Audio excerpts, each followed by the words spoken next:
Hello, welcome to Let's Talk About It with Taylor Nolan. I am your host, Taylor, and I have a guest that's going to join me in a minute.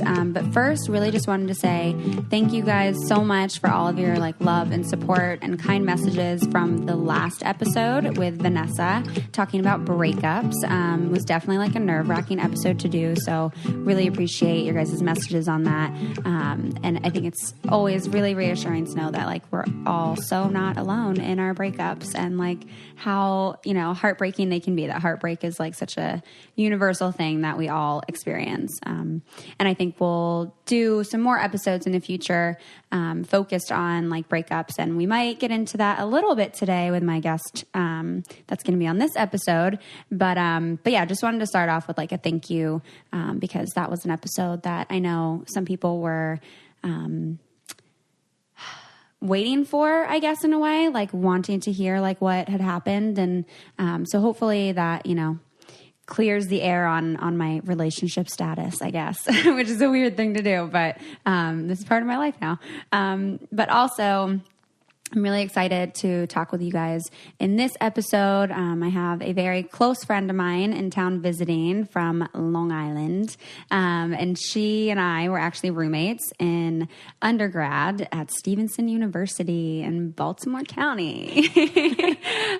So welcome, Leah, to the show. I'm so happy to have you on. Thanks. I'm excited to be doing this. Yeah. I know it's a little nerve-wracking because I don't think you've done anything like this before? No, definitely not. Totally new to me. Yeah. But I mean, you're someone that I've always had really great conversations with, from freshman year to now. Oh yeah. I know I could always call you from the other side of the coast and talk about really uncomfortable things that have happened in my life. Yes. And I appreciate your willingness and openness to be vulnerable and talk about some of the things that have gone on in your life in the last few years and sharing it with people. Cause I think, some of the things that we'll get in today are divorce and, maybe some breakup stuff and maybe some body stuff. And I think it's all totally relevant stuff that everyone can relate to. So it's all connected. Yeah. So we met at Stevenson. Yeah. We were at our orientation. Yes. And kind of was just looking around and I was like, oh, I'm going to sit with you. We were like, oh, do you have with a roommate our moms. yet? Yeah. Yeah. But no, you were so nice. And I always tell people this, all my friends too, when you were coming here, I was like, no, I love Leah. She's just so positive and happy and just a calming presence to be around. Thanks. And yeah, I definitely felt that when we were at orientation and then we were like, okay, cool. We're going to be roommates. There was our moms and there was us. Yeah. And that's such a weird process to even go through. Really? Picking your roommate for freshman year. Picking a school was a weird process. Yeah. Thought I was going to go to Florida. Well, I'm so glad you didn't. I know. Yeah. So everything happens for a reason. Yeah. And I know college was, so many different things were happening in both of our lives during that time. Yeah. Mm-hmm. But you had a really big thing happen.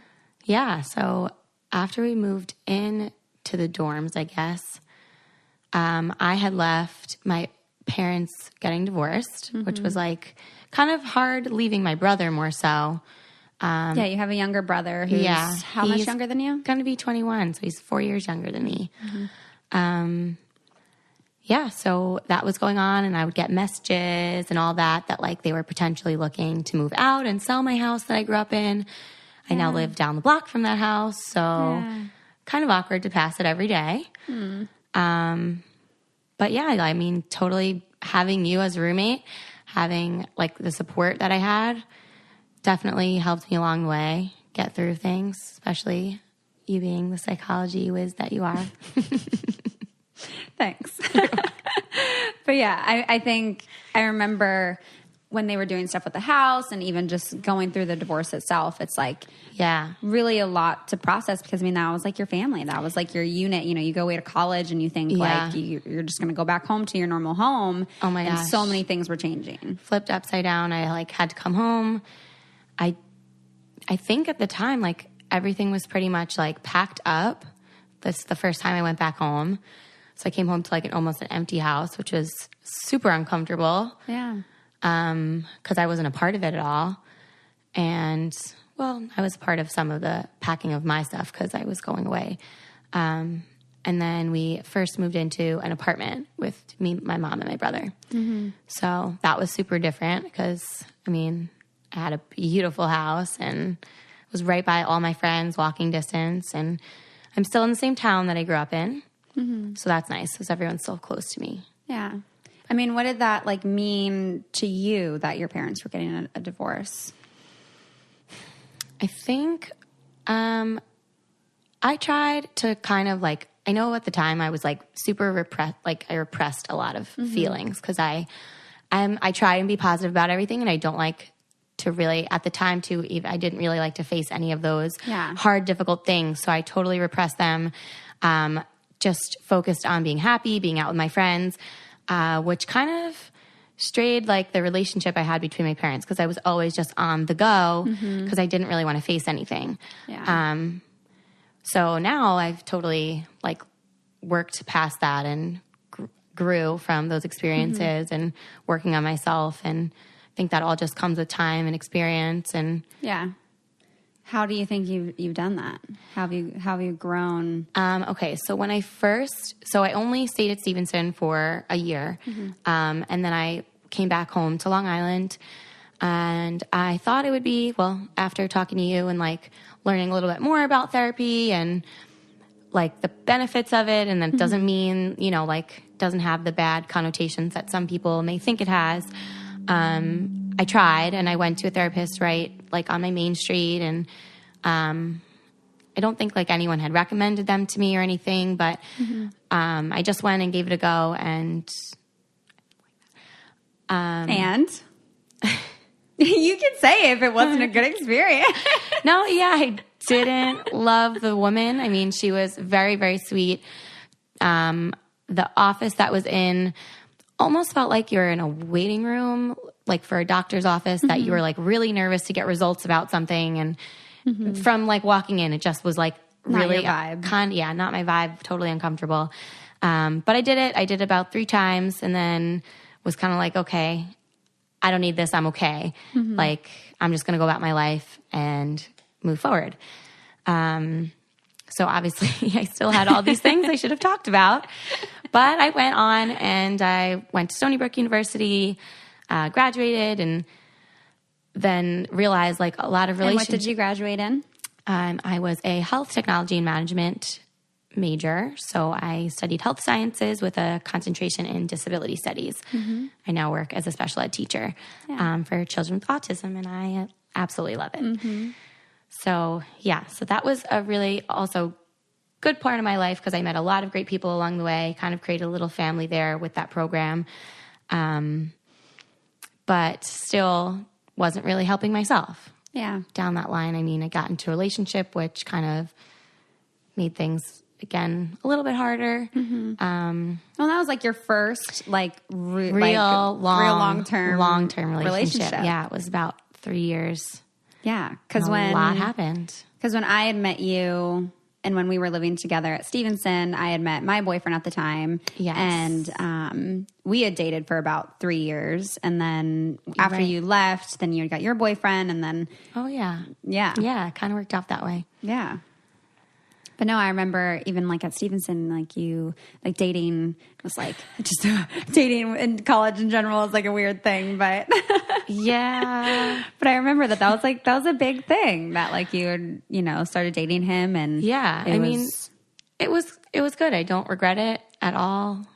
I mean, there were some things that I guess I like wasn't fully ready to be in a relationship myself, or not so much like not ready, but I was still working on myself at that time. I was like super into eating clean and getting my diet right after coming home from Stevenson and stuff like that.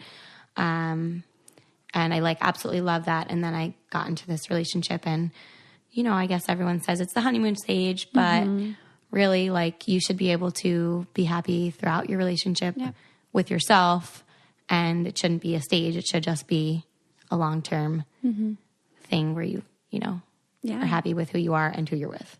Yeah. So, and I want to say for listeners, like this relationship, I think was, at least the ending of it was like very, very, very difficult for Leah to go through. And I know, we did the episode, The Climb with Raven, where we talked about domestic violence, and just like abusive relationships. And then we also did one with Kit, where he opened up about his experience of being in a abusive relationship.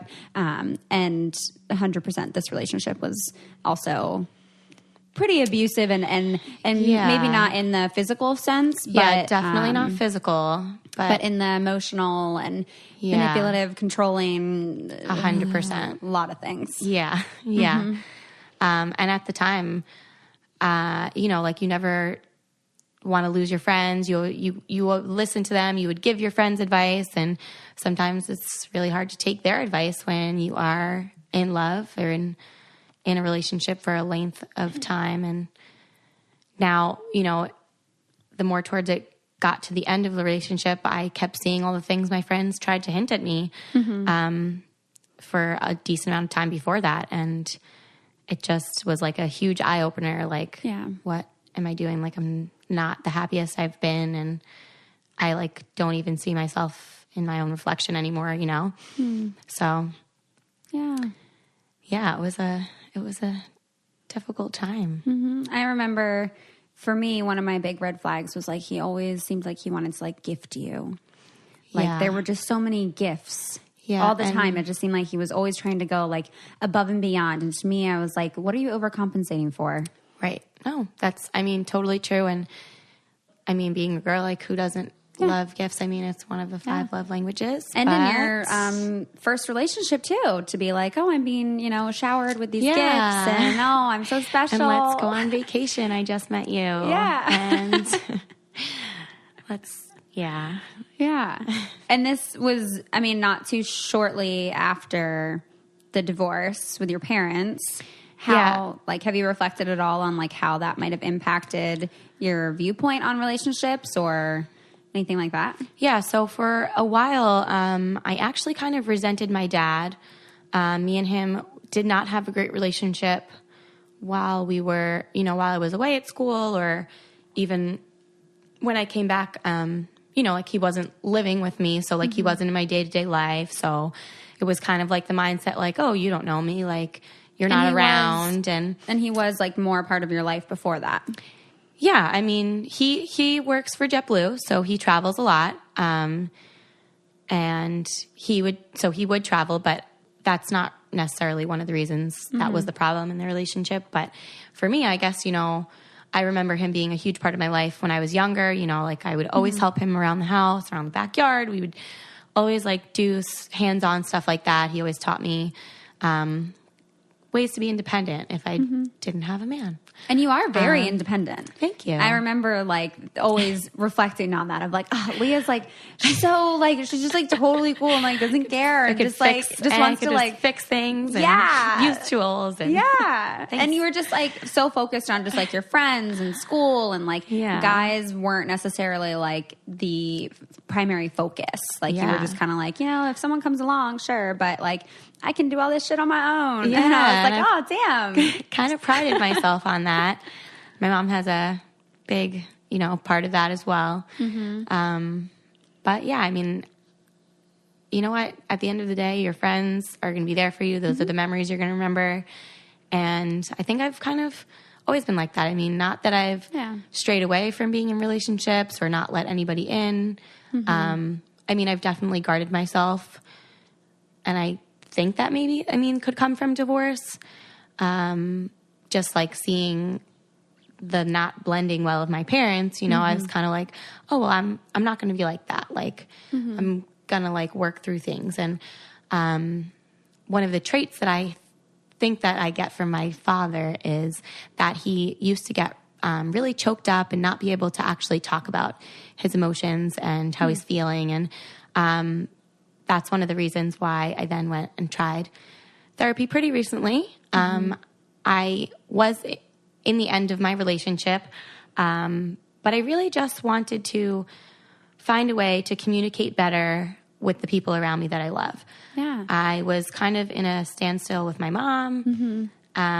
We weren't like seeing eye to eye, and we were bumping heads a lot. But I think that's like a great point to remember. Like, I think with going to therapy, people are always like, oh, there has to be something really wrong with me. Like, something has to happen in my life. And just the fact that you were like, I just want to like learn how to better communicate and like reflect on my own stuff. Right. Like, that's, I think, such a good point to remember, because you can just go to therapy to learn better skills to communicate. No, totally. Absolutely. And that is by far one of the best things like that I've learned. I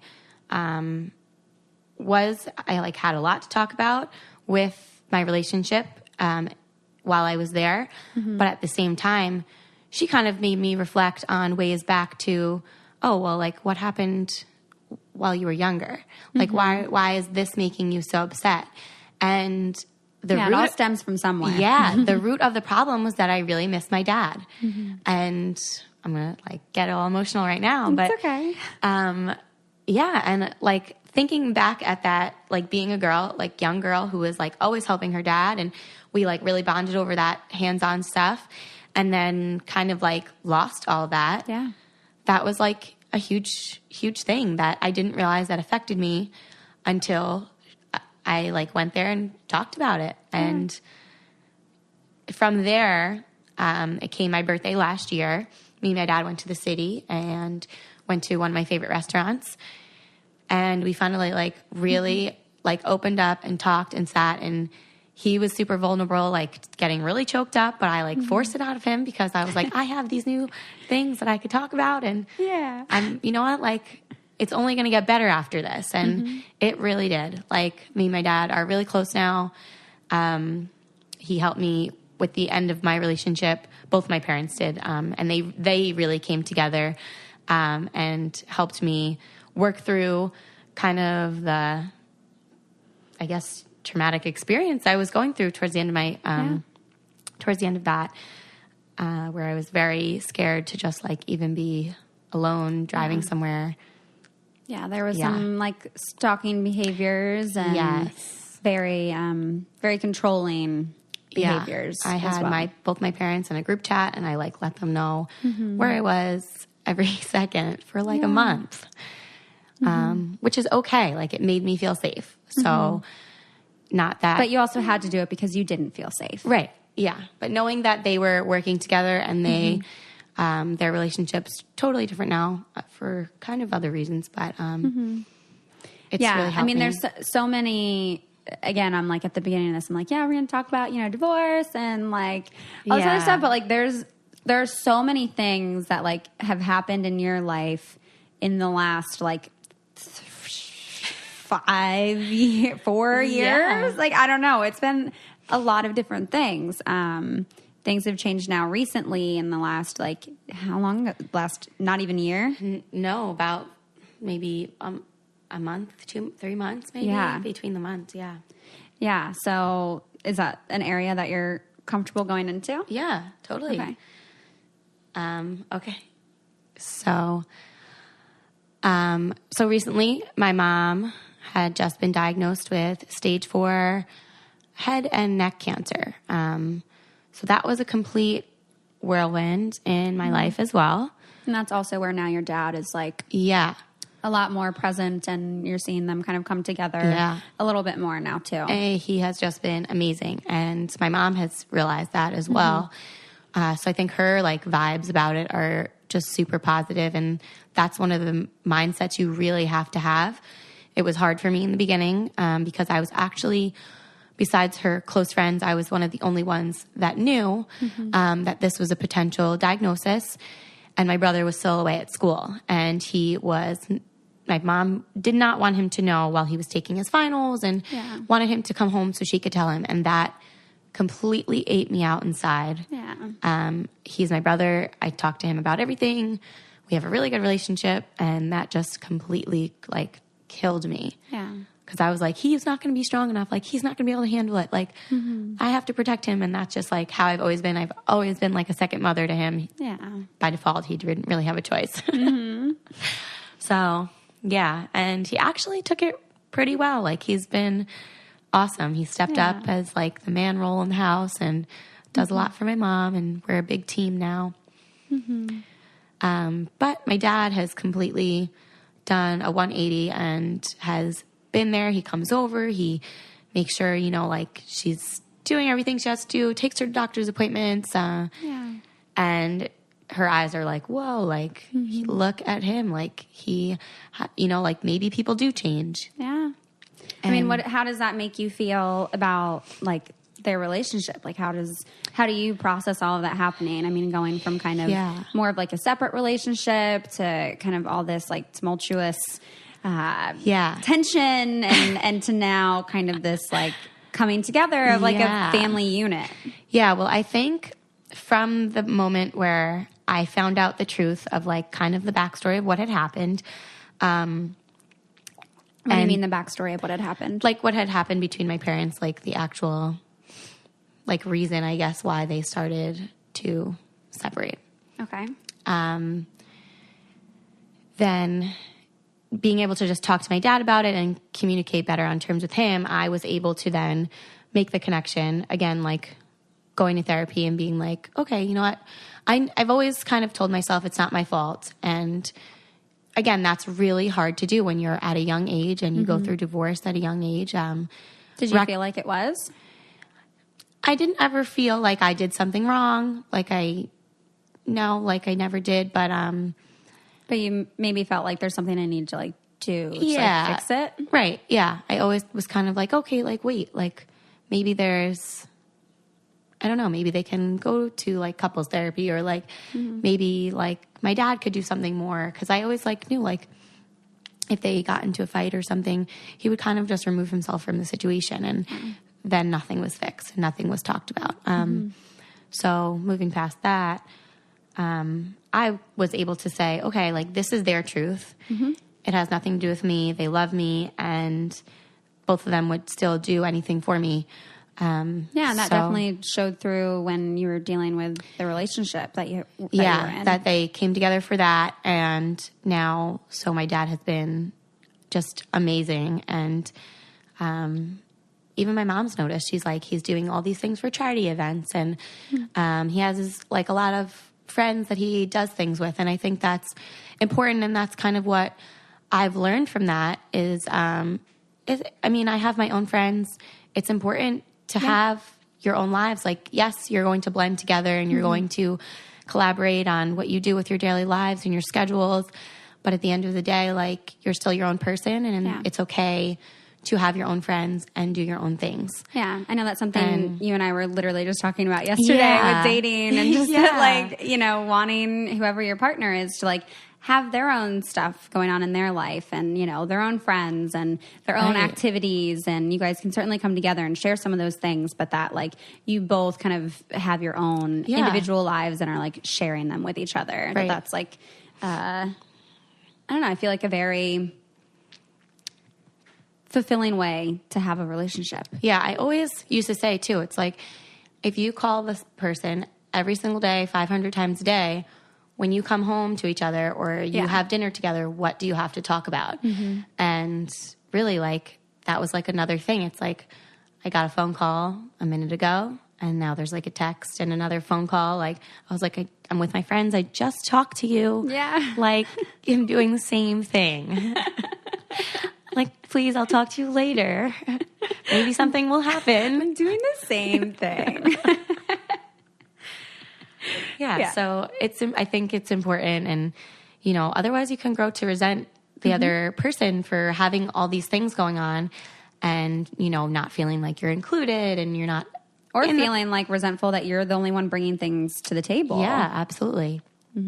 So that's something that I learned and that's, I think, where my dad has gone. He's kind of created his own life and it shows a big difference in his ability to, you know, like be there and just be supportive. And I don't even know. He's just been so great. Yeah. So, I mean, one thing that I always just like very much admire about you is like, you're a very strong lady. Thank you. Like, you very much take on this kind of like caretaker role, and you've had to like really step up and be like a strong figure in your family, not only through the divorce, but also now with the cancer. Yeah, no, for sure. And even in your work as well. Yeah, that's, oh my gosh, I can't wait. Like, I start working in on Monday and I cannot wait to go back. I just miss my little students.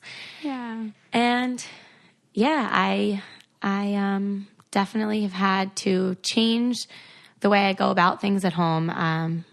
I'm just like a very busy social person, but now there's times where I actually am more so like, just like, okay, like I'm going to stay home with my mom. Like I want to connect with her and, you know, just like hang out with her. And that's something, I really didn't do too much.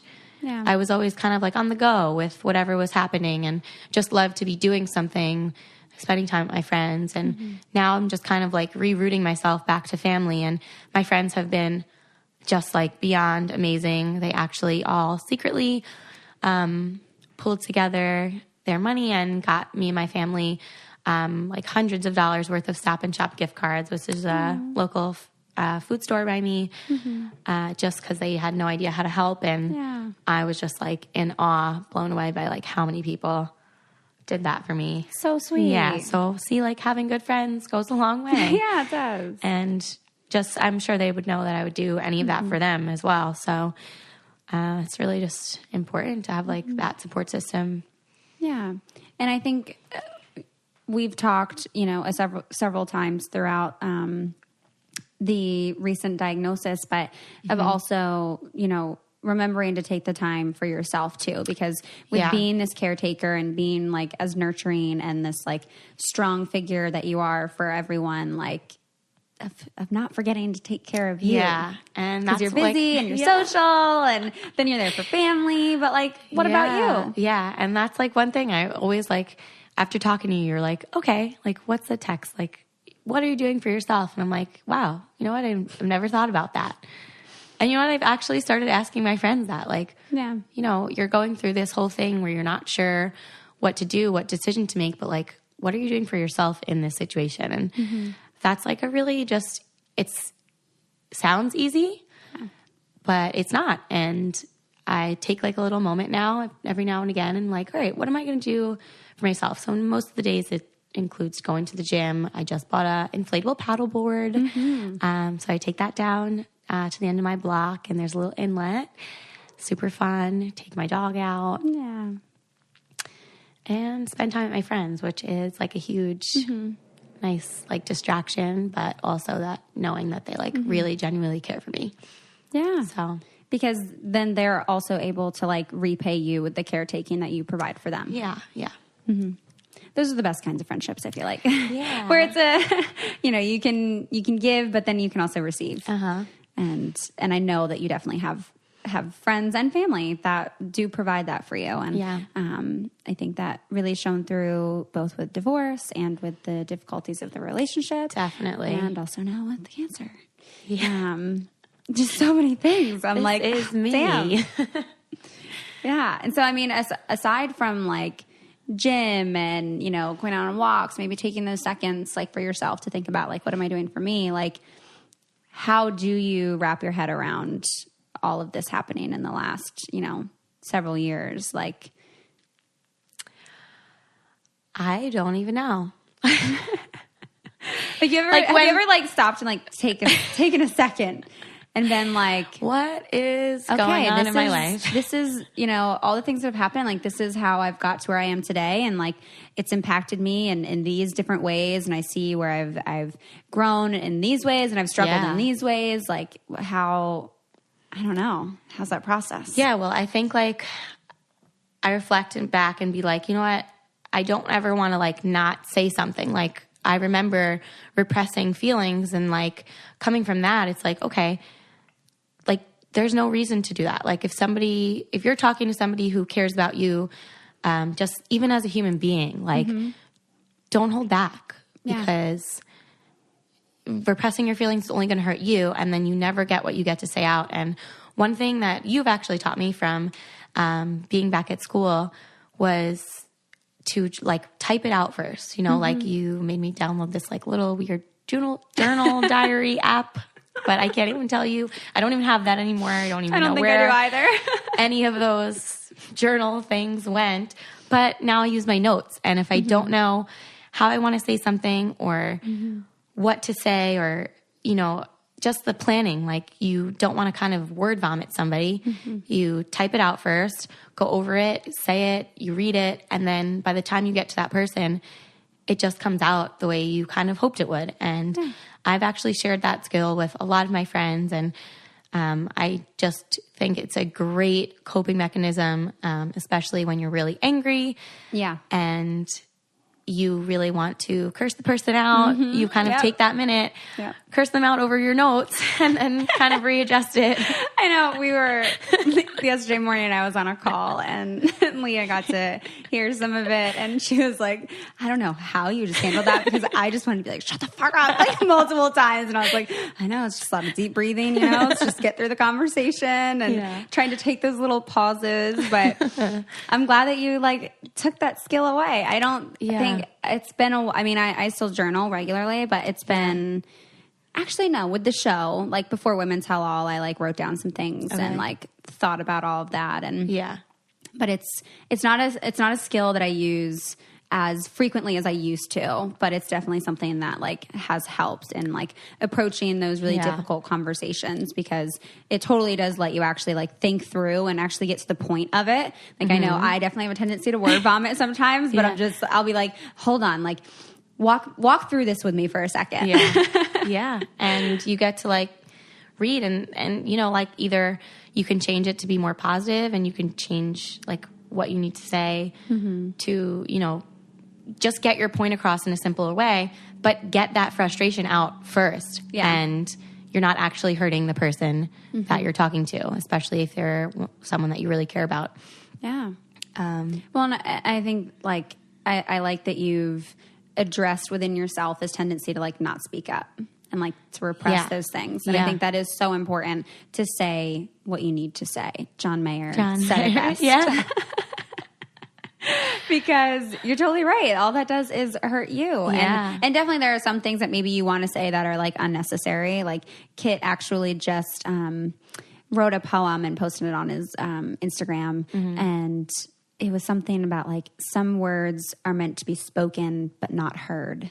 Ooh. And I was like, oh, damn. It took me a second at first, and then I was like, damn, that's good. That's deep. Yeah. Like sometimes like you need to like say the things or write them down, but like the other person doesn't necessarily need to hear them. But then I think there are certain things that it's like, you know, especially when you're in that kind of a relationship like that you were in, where maybe there were things that like you could have said to speak up for yourself. Even I know reflecting on my relationships where I'm like, I didn't say that because I was scared I was going to hurt them. And I didn't want to cause conflict. I didn't want to hurt their feelings. And so I kept it in, or I just pushed it down. And just like going off of that, there's been times where I probably should have said stuff, but at the time I thought, oh, well, I'm going to lose this person if I say anything. So I'm just going to be quiet and stay hurt and, you know, just save that relationship, which wasn't the right thing to do. Well, and I think too that there's like a certain amount of messages that we do get from society as women that like to be small and to not necessarily speak up, and especially women of color as well. And that, you know, also like keeping in mind that you want to save the relationship, and then what it means even as a woman that you have this relationship and that, you know, your worth and all of that. And I know standing up for myself has been something I've reflected on a lot this last year, and like speaking my truth. Well, and now it's even really hard. Now even like being single, you get that like, oh, well, why aren't you in a relationship? Like I'll go out and be like, why are you alone? I'm like, I'm not alone. Like I have all my friends around me. I could dance by myself. Like I actually don't want to dance with you because I love dancing by myself.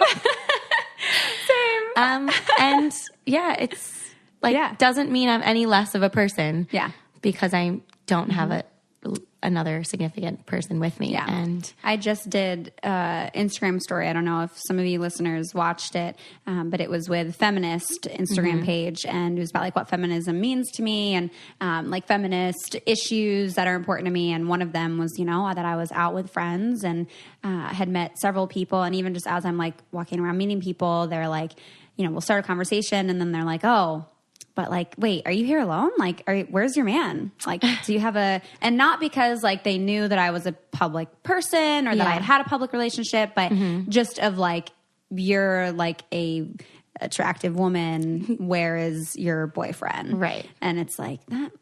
I don't need that to be out. Yeah. I'm allowed to like dance by myself. And yeah. Right. Exactly. Yep. Being a woman, all the fun things that come along with that. Oh yeah. But yeah. I it's hard for me to like even wrap my head around like everything that you've been through. And yeah. I'm so happy that you came to Seattle to visit. I am so happy in the midst of everything. I've been off this week and was kind of like, you know what? I love being home with my family, but I love traveling and I have this time right now and I have not seen my best friend in so long. Yes. And this is a beautiful place. So I'm so happy that I was able to just jump on a plane really quick. Yeah. Thank you, Dad. Thanks, Dad. That's where our relationship has grown. Yep. Dad's coming through with the plane tickets. Oh my goodness. And so like, where do you hope to see things go, like with your family unit? Like, are there still things that you feel like you guys haven't communicated about or that like you want to speak with them on? Not my parents together, really. But like individually with your relationships with them? Yeah. I mean, right now I'm kind of giving my mom that tough love because she, you know, needs to keep her nutrition right and stay active, even though she has her moments where she would just like to be tired. I think our relationship has changed for the better, which is kind of really unfortunate to say. I think her mindset has really changed. I think she needed that. Not that she needed to be diagnosed with this, but it was just a huge wake-up call. I would never wish this on any human. But, you know, she's definitely very strong. And, you know, it's just a part of the adventure. That's one of the things she always says when something crazy happens in our lives. It's just part of the adventure. How would you say it's changed your guys' relationship? Well, okay, so one of the reasons when I was starting to go to therapy, me and her were just like, I wanted to move out. Yeah, well, you guys were in very, very close quarters. And I remember thinking like, I don't know how she's doing this right now. Yeah, like, which is kind of why I guess I was always on the go. Yeah, because you had moved into that apartment and you guys were sharing a room. Yeah, until my brother went away to college. And then we had our own rooms. But still my super goodness. close quarters, and she's going through that intense stuff, and you're trying to like, you know, be in your early 20s and like live your life. Oh my gosh. And then like have boys over, but there's no space to have any like boys over. That can be difficult. So everybody knew everything, and oh my goodness, it was that period of time where we lived in that apartment was just insane. I mean, the best thing that came out of it was that I got my dog, and she was a birthday present, and I think my mom actually really felt bad for me. So I got a mini golden doodle, who is my favorite. Yeah. So, and yeah, now my mom like loves that dog more than anything. She's like, why? I'm going to sell this dog. And I was like, you love her. Like, what do you mean? She loves her. Yeah. But yeah, so that was part of why you had kind of gone to therapy, was because your guys' relationship wasn't that great. Yeah. And now with the we cancer, were screaming, fighting. There would be like a fork left out, and she would just like send me all these text messages. And I was like, I'm so sorry. Like, I'm being a little dramatic there, but like, you know, like mom and daughter relationships, they happen. Nothing's perfect. Absolutely. Especially when you're like a teenager and she's trying to like teach you all this stuff and you think you know it all. But now it has, and on top of that, she totally lost herself. Like she wasn't going to the gym anymore. She was kind of like just home in bed, feeling bad for herself, like kind of making me feel bad for her. Well, also probably maybe like experiencing a little bit of depression. Yeah. Well, did she ever go to therapy? No. And I've tried, but at the same time, you can't tell somebody that they need to go to therapy, which is, you could suggest it. And they're going to have to go on their own terms when they're ready. Yeah. Otherwise, not much is going to come out of it. So, unfortunately, after this diagnosis, I mean, her outlook completely changed. We get along great now. I'm one of her like biggest, support staff. Yeah. I don't even know if that's the right term for that. Your support staff? Yeah. Is that what you are? I don't know. I'm not getting paid. Support. I don't know. You're a very large part of her support system. There's the word. Yeah. Yeah. However you want to say it. Thanks. Yeah. But no, I think it is unfortunate that it's under these circumstances, but I am glad that you guys are having a closer relationship. And, family is so important. It really is. Yeah. And then just like my mom's friends are always around. And so, knowing that they're they'll text me. And even another part that goes back to the divorce was the family. Like my dad has so many sisters that were like so close with my mom. So I was kind of being the middleman, which I like irked me in the beginning because it was like, okay, like I get it. Like you were like the middle person to communicate between your mom and his sisters. And it was all good things. But then like one of my aunts always kind of was like, oh, I wish they would just get back together. What do you think? Maybe one day? And I'm like, I don't know. Like I'm going through all this by myself. And like, it's not like a fairy tale. I don't know what to tell you. Like I lived through it. Like they're not. So, but besides that, my mom just like sees the change in him and like she's amazed. So I think it's really good. Does this like give you that hope? Like, do you think? Yeah. So I've definitely thought about it, but I also have come to terms with myself that again, it's not my relationship. It's not my decision. If that does happen, I will be 100% supportive. But also there comes a time where you have to look at your parents as other adults than, your parents, that the way you looked at them from when you were a little girl. And also, I mean, if they're having this great relationship now, I mean, one thing I always like to focus on is like the content of the relationship rather than like the label or the status of it, like, and if the quality of their relationship is going really great, then like what more could you know, like, isn't that kind of the point? Like whether they're like, exclusively together or they're married or they're boyfriend and girlfriend, like if they're having a great relationship and are supporting each other and, like that's all you could ask for. Yeah. Yeah. So I'm happy for them being able to do that. Yeah. What would you say to someone, perhaps there's a listener who like is in college and is going through, a divorce with their parents, or even just an adult whose parents are getting divorced? Like what, from your experience, like what would you want to say to them? Yeah. As they're going through this. So I know like being on a college campus, also especially if you're new to college where you don't even know really where you fit in and what you want to do with your future, and you could just feel lost as a whole, and then you kind of feel like your family system is just like fallen, apart. I think to reach out for the services that are on your campus, because one of my best friends, she was going through a hard time. She was actually at Towson and found a great therapist who kind of like really, really, really helped her through the difficult time that she was going through. And just, not everyone's going to have a Taylor Nolan as their roommate. Thanks. You're welcome. But, reach for your friends, at home and just like make sure you're not alone. Make sure use your friends and lean on them, because chances are, especially in college, you'll find someone who could be going through the exact same thing as you or has done it before. And I don't know, like just try and find something that really makes you happy and do that as much as you can. Yeah. Because, I mean, whether it's working out, walking on campus, joining a club, visiting a therapist to keep you, get those coping mechanisms. Because, I mean, I didn't realize it when I was so young. I didn't really do well when I was there because there was so much going on. Yeah. That was probably one of the worst grades, semesters I've ever had from starting school, so it really, it affects you.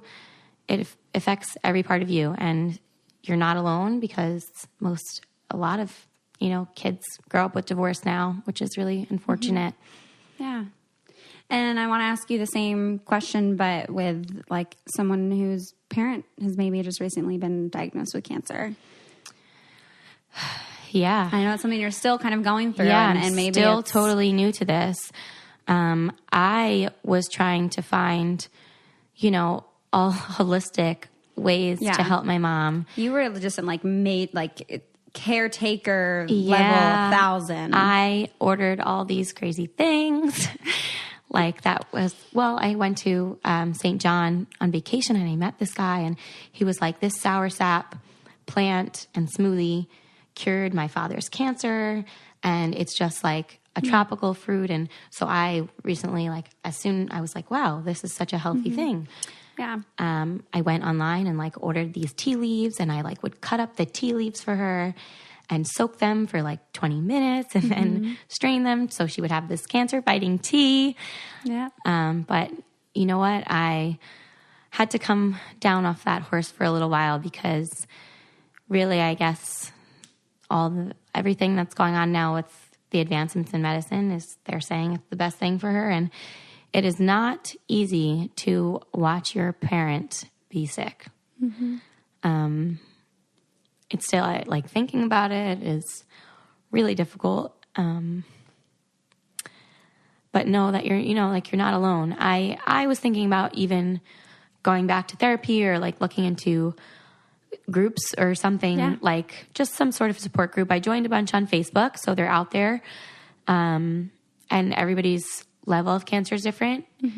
But it's all the same thing. So it's the same pain. Yeah. What can I tell somebody? I don't know. It's just, it's completely crazy. Yeah. But you know what? There's so much now that you just have to stay positive. And I think it's all in the mindset, if you tell your mind that your body's going to do something, it oftentimes will listen to you. So you have to just make sure that you're fulfilling them in the simplest ways, whether it's watching a TV show, getting them their favorite food, trying to get them out and just spend time and keep them lighthearted, make them laugh and stuff like that. Yeah. Try to enjoy life together as much as you can. I don't know. It's crazy. You always watch those movies and I don't even know what that movie with that little girl was. Totally if you're in a crying mood, you would totally cry reading this. But how her family really, I can't think of the name of the movie. Her family just came together and brought her to the beach and just did all these things to make her life fulfilling. And I think really, unfortunately, it got to the point where my mom had to get cancer for her to realize a lot of that stuff, even me. Yeah.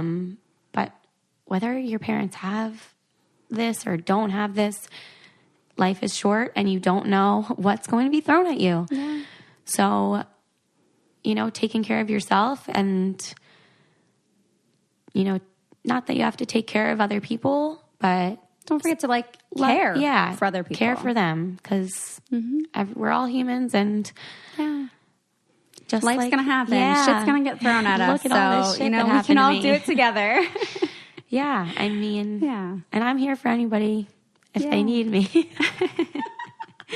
the best. This is why I love you. No, seriously. Well, people do want to reach out to you. How would they go about doing that? Well, I'm on Instagram. Yeah. What's your Instagram? My Instagram is Lee with 4 E's. So it's LEEE_22. If any of these topics, I don't know. You can totally reach out if like you feel like you're alone in any of the stuff that we've talked about that like you're also experiencing. But also if you guys are interested in like some healthier things, Leah is a part of this company. And you guys like provide all kinds of products and stuff. Yeah, so I actually just got promoted to district manager for the company Arbonne. That is a completely vegan, non-chemical based company. They are gluten-free. Everything is like non-tested on animals. There's no mineral oil, which stems from gasoline, which is in a lot of skincare products. Yeah, that sounds gross. And you know, it takes like 26 seconds for all that stuff to absorb into your body and bloodstream. So this is a company I've been with for about a year. I have been using it. I started it after my relationship, and it was probably one of the best things that has happened to me. Just feeling healthy inside and out. I used to have a lot of stomach problems, and that has completely gone away by just changing my health and I just feel better. So that opportunity is there for you if you want to know more about it. There's a 30 Days to Healthy Living program that we run. And, if you're looking for a change for your health or just want to like feel better and detoxify your body. That's something we didn't really get to talk about a lot was like the body stuff and just kind of the maybe confidence or self-esteem stuff that you've worked through, but maybe in another episode one day. Sure. You have to come back out to Seattle. Yeah, I'd love to. Yeah. We'll definitely give Leah a message or a comment if you related to anything in this episode, or just to say hi, because Leah's a wonderful person and is like always open to making new friends. Yes. And if you're around in Long Island, hit a girl hit up. Me up. Well, thank you for sharing and talking about all this. Was it so terrible? It was not. No, I think I probably needed this, Yeah. Honestly. Yeah. Made me think about some stuff. Good. Well, we'll process it a little bit more. All right. Well, thank you guys so much for listening to this episode of Let's Talk About It. I love reading your reviews on iTunes, so head over there and give us a rating or let us know what you're liking about the show. You can also find us on Instagram at Let's Talk About It _podcast. And last but not least, you can message us topic suggestions or questions that you have that you want us to address via email at Let's Talk About It. Nope, that's not it. It's at ask.letstalkaboutit@gmail.com. And I hope you guys have a wonderful week, and I'll be back next time to talk some more. Bye.